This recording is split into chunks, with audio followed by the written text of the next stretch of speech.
The Mississippi River is heading for its third major crest this year in the Quad Cities. The forecast is set to reach 21.6 feet by Sunday morning.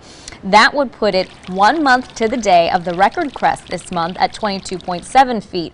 The hope among many along the river in Davenport is that this will be the last crest this year. One business along River Drive tells Local 4 News the decline in sales has been dramatic since the road was closed. Out of the past 3 months, it's been open for about 2 weeks, so it's really been affecting us.